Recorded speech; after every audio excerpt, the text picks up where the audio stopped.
Hi எல்லாருக்கும் வணக்கம். இன்றைக்கி நம்ம என்ன ரெசிபி பார்க்க போகிறோம்னா கேரளா ஸ்டைலில் ஒரு சிக்கன் ஃப்ரையும் ஒரு பொடியும் தான் பார்க்க போகிறோம்.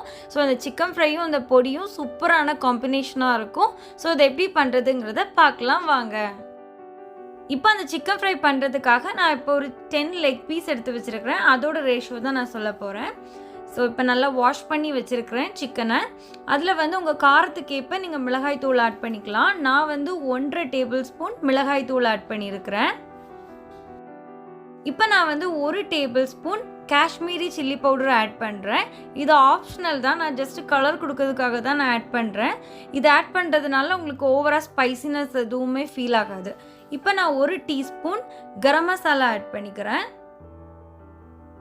கொஞ்சமாக மஞ்சள் பொடி. அப்புறம் இப்போது சிக்கன் ஃப்ரை வந்து நல்ல கிறிஸ்பினஸ் வர்றதுக்காக நான் 1 டேபிள் ஸ்பூன் கார்ன்ஸ்டார்ச் ஆட் பண்ணியிருக்கிறேன். அதே மாதிரி 1 டேபிள் ஸ்பூன் ரைஸ் ஃப்ளோரும் ஆட் பண்ணியிருக்கிறேன்.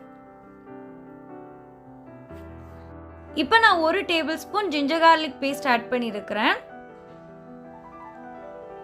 இது 1 டேபிள் ஸ்பூன் நான் யோகர்ட் ஆட் பண்ணியிருக்கிறேன். உங்ககிட்ட யோகர்ட் இல்லாட்டி லைம் ஜூஸ் கொஞ்சமாக நீங்கள் ஆட் பண்ணிக்கோங்க. 1 டீஸ்பூன் சோம்பு நான் ஆட் பண்ணியிருக்கிறேன். தேவைக்கேற்ப உப்பு, அப்புறமா கொஞ்சமாக கருவேப்பிலையை இந்த மாதிரி நான் ஆட் பண்ணிக்கிறேன். இப்போ இது எல்லாத்தையும் நான் மிக்ஸ் பண்ணிக்க போகிறேன். இப்போ தண்ணி எதுவுமே நான் ஆட் பண்ண போகிறதில்ல, ஏன்னா அது வந்து யோகர்ட்லாம் நம்ம ஆட் பண்ணியிருக்கிறோம் தானே. ஸோ அதனால் இதை நீங்கள் நல்லா மிக்ஸ் பண்ணி ஓவர் நைட் கூட நீங்கள் ஊற விட்டுக்கலாம், அதாவது ஃப்ரிட்ஜுக்குள்ளே வச்சு. இல்லாட்டி உங்களுக்கு டைம் இல்லாட்டி நீங்கள் ஒரு 1/2 hour கூட நீங்கள் ஊற விட்டுக்கலாம். ஸோ இதை நல்லா மிக்ஸ் பண்ணி நான் ஒரு பாக்ஸில் போட்டு ஒரு 1/2 hour நான் ஊற விட்டுக்க போகிறேன். இப்போ ஒரு 1/2 hourக்கு அப்புறமா நம்ம சிக்கன் எல்லாம் நம்ம ஃப்ரை பண்ணணும். அதுக்காக ஒரு பேனில் ஃப்ரை பண்ணுறதுக்கான ஆயில் நான் ஊற்றிருக்கிறேன். இப்போ அந்த எண்ணெய் சூடான உடனே நம்ம அந்த சிக்கன் துண்டுகளை ஒன்று ஒன்றா போட்டு நம்ம ஃப்ரை பண்ணி எடுத்துக்கலாம்.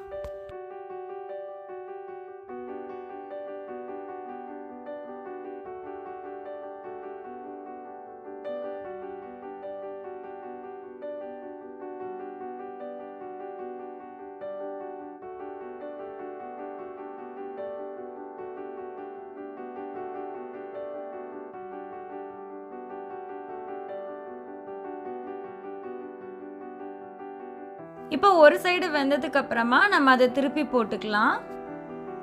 எப்படி ஒரு சைடு வெந்திருக்குதுன்னு நம்ம தெரிஞ்சுக்கணுன்னா, நம்ம சிக்கன் துண்டுகளை ஆயிலில் போட்ட போது ரொம்ப பபிள்ஸ் வந்துச்சு இல்லையா, இப்போ வந்து பபிள்ஸ் வந்து ரொம்ப கம்மியாயிடுச்சுது. ஸோ ஒரு சைடு வெந்துருச்சுன்னு அப்போ அர்த்தம்.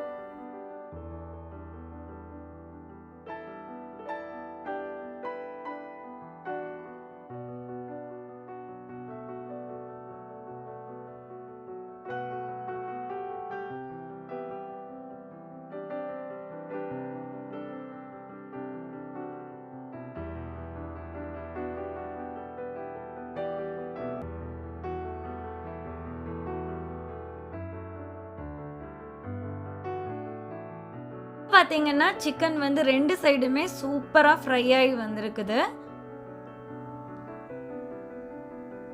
ஸோ இதை நம்ம இந்த மாதிரி செப்பரேட் பண்ணிக்கலாம் ஆயிலிருந்து.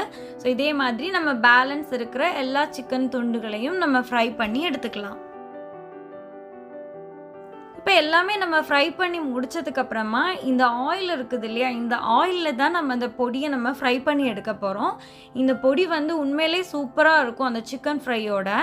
இதெல்லாம் தான் அந்த பொடி பண்ணுறதுக்கான இன்க்ரீடியன்ட்ஸ். அதுக்காக நான் ஒரு 20 பூண்டு எடுத்து வச்சுருக்கிறேன்.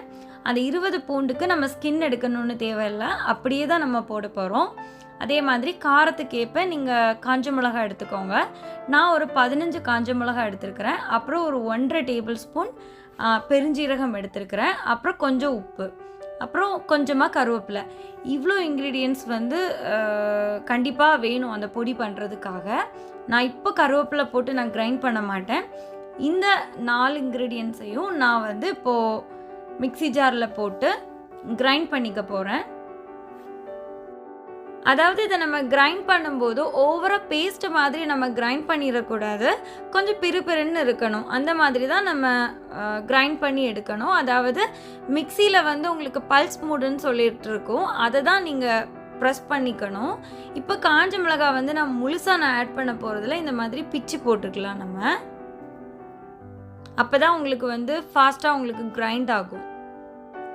இப்போ நம்ம எல்லாத்தையுமே ஆட் பண்ணியாச்சு கருவேப்பிலையை தவிர.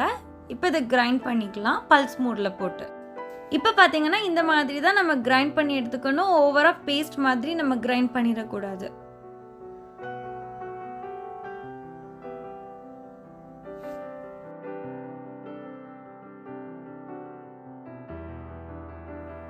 இப்போ நம்ம ஃப்ரை பண்ணி வச்சுருந்தோம் இல்லையா சிக்கன் எல்லாம், ஸோ அந்த ஆயில்லையே நம்ம இந்த பொடிக்கான இன்க்ரீடியன்ஸை வந்து நம்ம ஃப்ரை பண்ணி எடுத்துக்கலாம். அடுப்பை வந்து நீங்கள் லோ ஃப்ளேமில் வச்சு இதை ஆட் பண்ணிக்கோங்க. இல்லாட்டி எண்ணெய் வந்து உங்களுக்கு மேலே பொங்கி வர்றதுக்கான சான்சஸ் இருக்குது. ஸோ எல்லாத்தையும் போட்டுட்டு அதுக்கப்புறமா நீங்கள் மீடியம் ஃப்ளேமில் வச்சு அதை நீங்கள் ஃப்ரை பண்ணி எடுத்துக்கலாம். கரிஞ்சு போகாமல் நீங்கள் ஃப்ரை பண்ணிக்கோங்க. இப்போ நம்ம வச்சுருந்தோம்ல அந்த கருவேப்பிலை, அதையும் இதில் நம்ம ஆட் பண்ணிக்கலாம். ஆட் பண்ணிவிட்டு அடுப்பை வந்து மீடியம் ஃப்ளேமில் வச்சு நீங்கள் நல்லா அதை ஃப்ரை பண்ணி எடுத்துக்கோங்க. கொஞ்சம் கிறிஸ்பி ஆகிறது வரைக்கும். ஆனால் அது நல்லா கிறிஸ்பி ஆகணும், பட் கரிஞ்சிடக்கூடாது. இது நீங்கள் ஃப்ரை பண்ணும்போது இந்த மாதிரி மிக்ஸ் பண்ணி கொடுத்துட்டே இருங்க. ஏன்னா இது ஃபாஸ்ட்டாக உங்களுக்கு ஃப்ரை ஆகிடும்.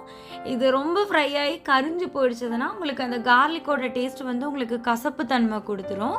ஸோ பக்கத்துலேயே இருந்து நீங்கள் ஃப்ரை பண்ணிக்கோங்க. இந்த பொடியும் சிக்கன் ஃப்ரையும் சூப்பராக இருக்கும். ஒரு தடவை நீங்கள் இந்த மாதிரி நீங்கள் பண்ணி சாப்பிட்டு பாருங்கள், உங்களுக்கு ரொம்ப பிடிக்கும் இந்த பொடியும் சிக்கன் ஃப்ரையும்.